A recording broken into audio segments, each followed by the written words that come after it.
There are a lot of similar IEMs in the market right now. Almost every IEM now feels like it took inspiration from one IEM in the past. Be it a $20 set or a $1,000 set, the philosophies in the production of the sound feels similar to at least one IEM I heard. It's a good thing, don't get me wrong, but just that it's a bit boring and safe too. We need risk to experiment and update our preferences in a place where objectivity is the least thing people care for. And as far I was unable to find an IM that can outright surprise me with its tuning. Is it good or bad? Is a different question, but at the initial impression, QTX is surprising. At its first listen, I felt it was safe and had a bit of sparkle at the same time. The air felt missing, but it projected the soundstage in a tremendous fashion. I don't know what they did, but it was sure made me curious more than anything in recent time. The moment you would first listen to this IM, you would notice how different it sounds. It needs brain burn-in period. You might not believe in driver burn-in, but I don't know a single person who doesn't believe in brain burn-in. It is nothing but giving the IM time before judging. So this IM can be reviewed, analyzed under 3 days. Anyway, so if you see people who reviewed it under hurry, most probably they wouldn't like this IM even a bit. Whereas people who gave time and listened to this IM for a longer period of time rated it very highly. Now it's my turn to share my thoughts, and here it is after listening to it for more than 100 hours. The first time when you listen to this IM, the first thing you will notice how spacious it sounds. If I have to pick one thing that this IM should be known for, it would be the soundstage. The size of the stage is big, it felt distant, vocals came from very far, it behaves almost like a well-treated room rather than a studio where the reverberations can be easily heard, and it's very enjoyable. The frontal stage is extended in a rounded fashion too. The layering in the stage is noticeable, and it was fairly easy to spot the instruments in the width of the stage. The tuning do complements the stage a lot, though there are tuning choices that can be noticeable when songs with huge stage comes into play. In merry-go-round of life, the piano notes are sharper sometimes, and sometimes they sound very safe. This phenomenon is very enjoyable since in a room few frequencies might behave weird, and QTX replicates that essence very well. In the song, I always say that name wrong, Underverjold Wardruna, the setting felt primal and atmospheric, although it was more of a 2-channel speaker system experience instead of a 361, but nevertheless QTX felt very natural and believable.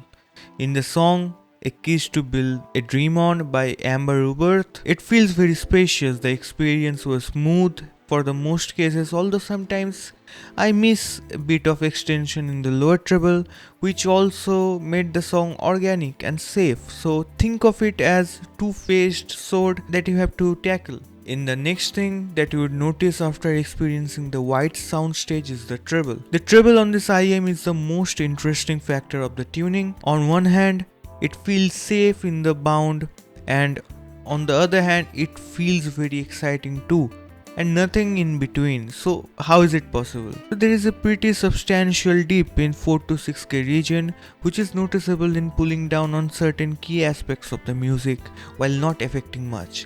It saves some tones to showcase honestly while cutting down on some areas, which is a treble which might seem piercing to a treble sensitive person.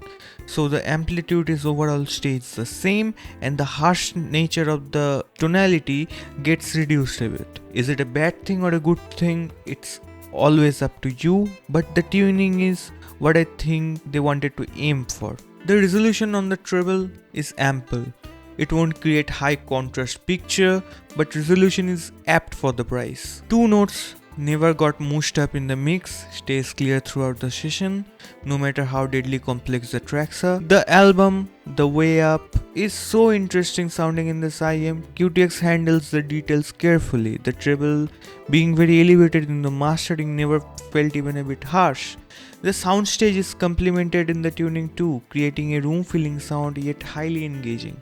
The treble never felt lazy, even a tiny bit. The Hotel California hell freezes over cover. The tuning didn't felt quite right. It was overly safe, analog sounding. Somehow, the 4 to 6 kHz masking haven't provided the song with a good treble elevation. In the album What the World Needs Now, the hits were presented in a vividly fashion without being contrasty, which had the fluidity without sacrificing the detail of any shot. While evaluating the treble, I noticed another aspect of this IM in this department of the technicalities. The IM sounds very tall. What do you mean by tall is the scope of the sound is very big. The localization points are not small and up to the standard of a certain smaller headphones.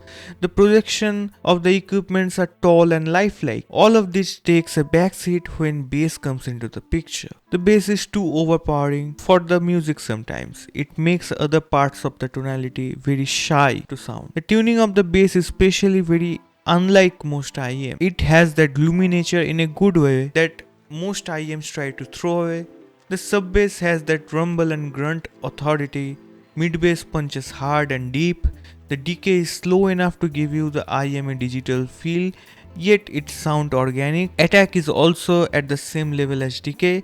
Chilled out, it takes time to react. The amplitude is very tasteful for a V-shape signature, but it's a bit much for a neutrally tuned IM where this IM feels short. The vocals on this IM is the least impressive thing for me due to the impressive quality of both bass amplitude and the decorum of the other certain characteristics of the treble I discussed in the beginning of the video.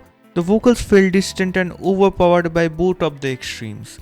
The 4 to 6 kHz deep doesn't help in this situation. It also goes without saying that the vocals on this set is not in phase, has good amount of depth perception. Although the mid-range is not oddly tuned for instruments, so most of the instruments like piano, violin feels very earthy in tonality. Saxophone and trumpet are the safe yet refined body to them. The another impressive thing about this IM was the imaging capabilities. It is not laser precise, but due to the whole soundstage utilization, this IM can project instruments in a very 3D space. I still won't call this a holographic sound like Twilight, still since the presentation is more like 2-channel system, but the spatial cues are very enjoyable. Now, to mention few things QTX does very good is the package. One of the most thought after presentation I saw under $500.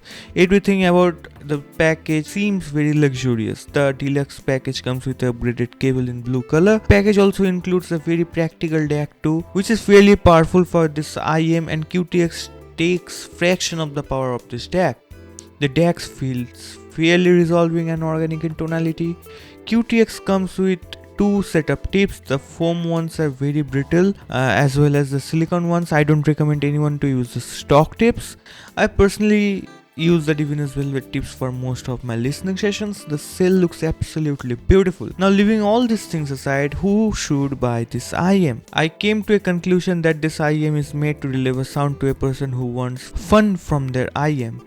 If you want very good bass response and tolerate a bit recessed mid and treble that is elevated yet not piercing, which is backed by very good technicalities and resolution to offer without using any kind of cheap tricks, this IM is for you. I had a blast with this IM. This IM was provided me by Rose Technics team, and there was no exchange of any shot. All thoughts and opinion are mine, so stay tuned for my upcoming videos. I have a lot of videos coming, and bye.